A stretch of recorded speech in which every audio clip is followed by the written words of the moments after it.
You can make the next 90 days turn into the season that you set yourself free from the bondage of the past, from the things that you used to tolerate.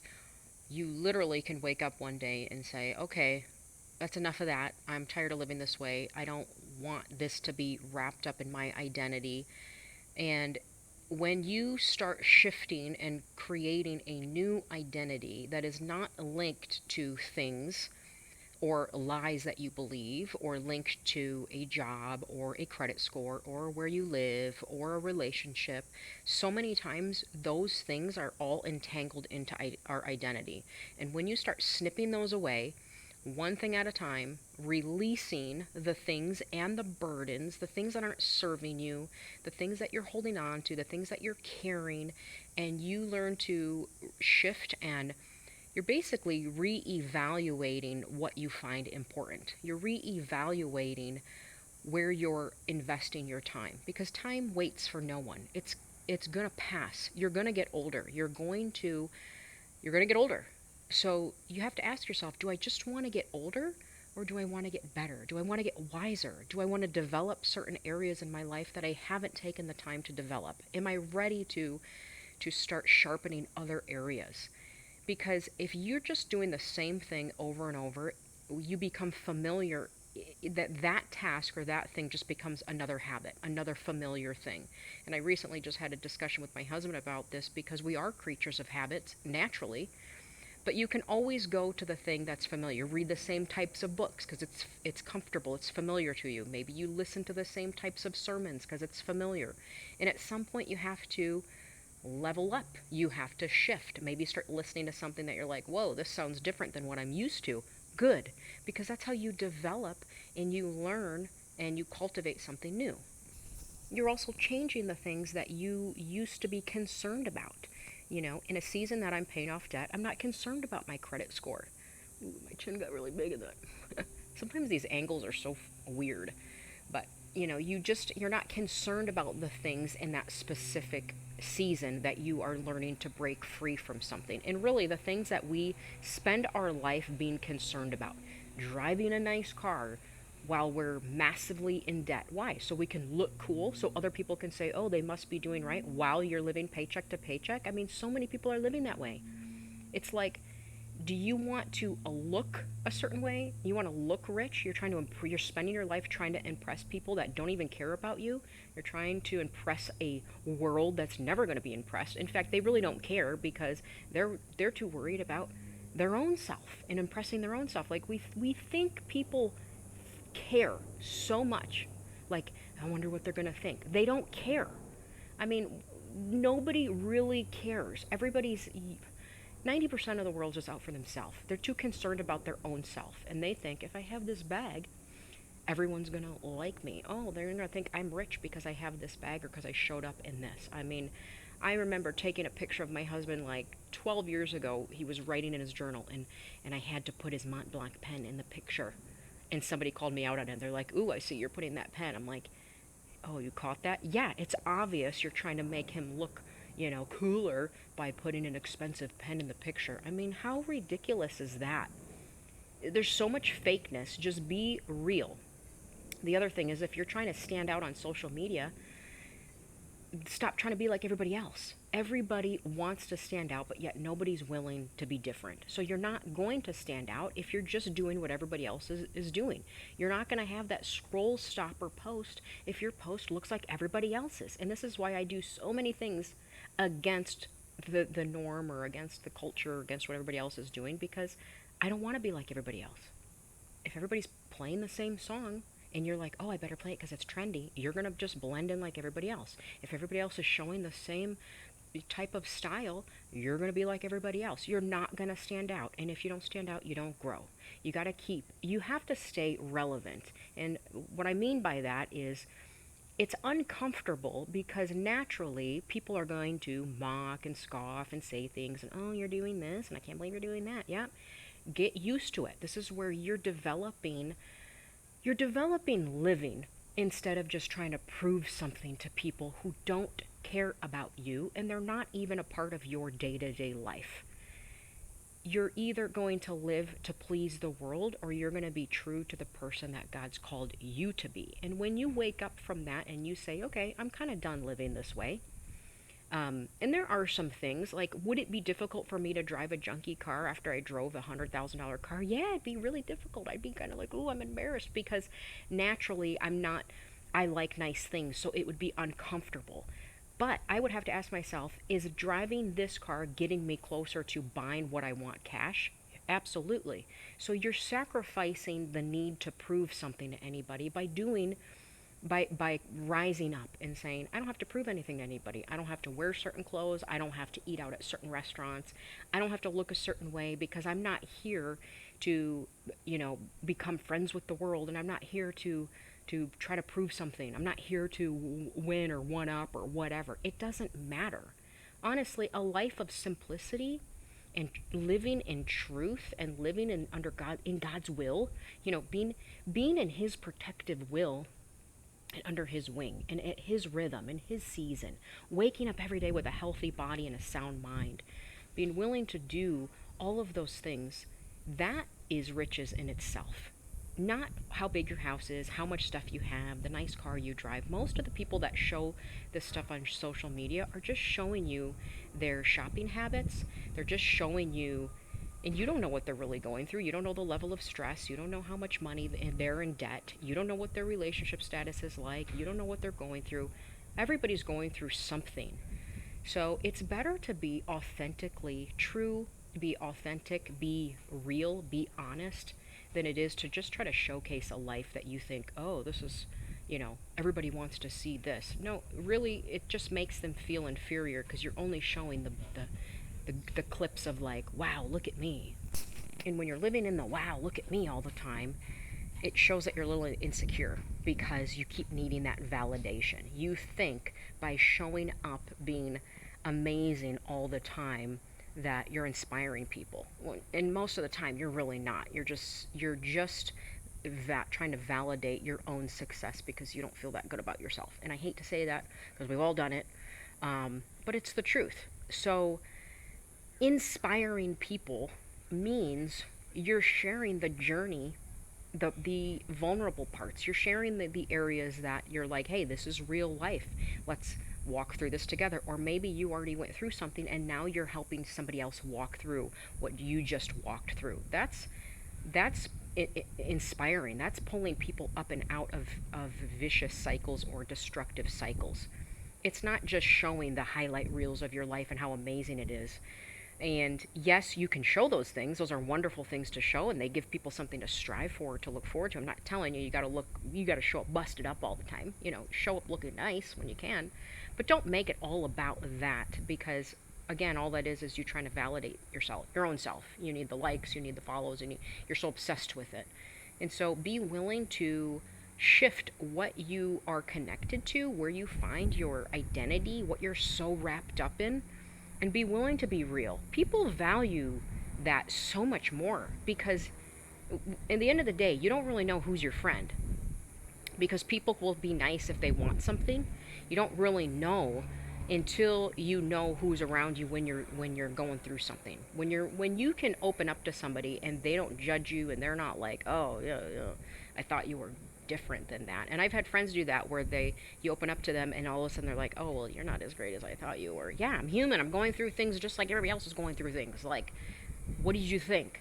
But that's where you really find who you want, for you, who's for you and who's against you. In these times, we need people to be bold and courageous and truthful and honest and just open and being able to truthfully say, I need to shift in this area or I need to change in this area. These are some things that I'm working on. Maybe these will help you find breakthrough as well. And when I mean find breakthrough, it really means just making better choices. A lot of times we're waiting for breakthrough and then it really comes down to our choices, what we tolerate, what we compromise in, what we are willing to let go of, and what we are bringing into our future. Because you don't want it to take 10 years. Why do you want it to take a decade? And the older I get, I'll be 43 in a week, and I started thinking, oh, that means I'll be 50 in 7 years. Yeah, I'm going way ahead, but I don't want to be going through what I'm going through when I'm 50. Why would I? So if you don't reverse those things now, if you don't grab a hold of it now, if you don't make the changes and take some time to correct things, you have to take time to correct things. And you're not going to correct 10 years of bad behavior, 20 years of bad behavior in a month. It's going to take time. You got to turn that ship around, and it's going to take time and effort. And that's why I make these videos about all kinds of different things in life, because sometimes we just need that daily little nudge or that daily little reminder. I need the reminders to stay on track because it's so easy to fall back. It's so easy to just say, let's just go back. It was easy. Nobody was watching. Nobody, when before I was showing up on social media and Instagram, nobody was watching me, so I could do things because nobody. Now I'm kind of held accountable because I'm like, am I going to be a big fat phony, or am I going to do what I'm actually telling people I'm doing? Am I going to be the real deal? Am I going to walk the walk? Because you have to be honest and true, and what you stand for. And so it almost becomes it helps keep me accountable and helps keep me motivated, because I'm like, yeah, there are people who have found inspiration in wanting to change their life. So if I go back, I'm going to pull a bunch of people down with me. And God says you're going to be held accountable for the people that you pull away from him. Well, I need to make sure I'm bringing people closer to him. And by teaching others to live in a life that's honoring to God, that's stewarding, that's being truthful, that's not compromising, that's turning from darkness, that's really striving on walking in a truthful, honest, righteous, beautiful way, I'm going to be held accountable if I don't continue on that. And I say, well, it's okay to do this, I mean, can you imagine if all of a sudden I start decorating my home for Halloween with witch hats and skulls? I'm like, well, it's okay. I mean, I would never do that right now. I mean, I would never do that anyways, ever in the future. I don't want any part of that.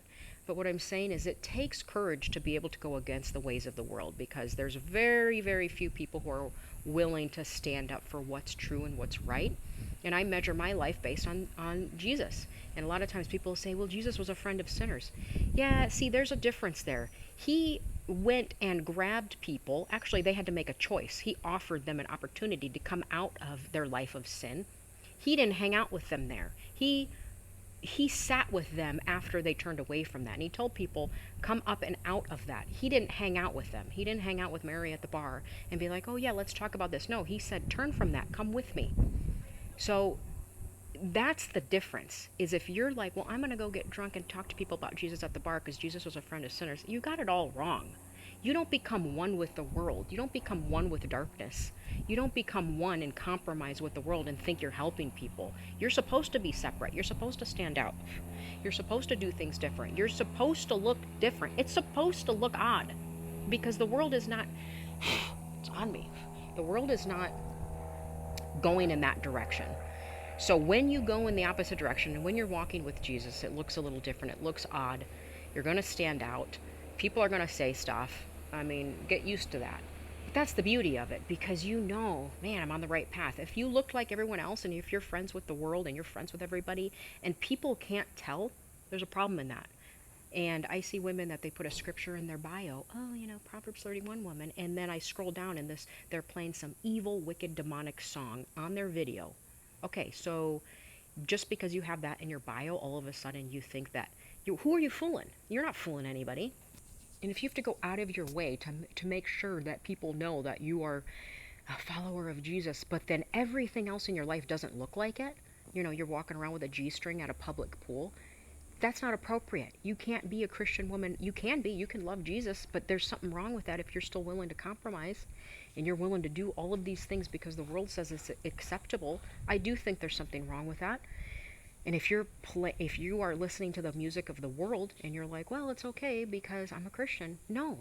The thing is the closer you get to the Lord, the less of those things you actually want. Because if your heart isn't grieving, or if your heart isn't sensitive to that, that means the Holy Spirit may not be living in you like you think. Because the Holy Spirit will tell you, ooh, I don't like that. I don't like what you're listening to.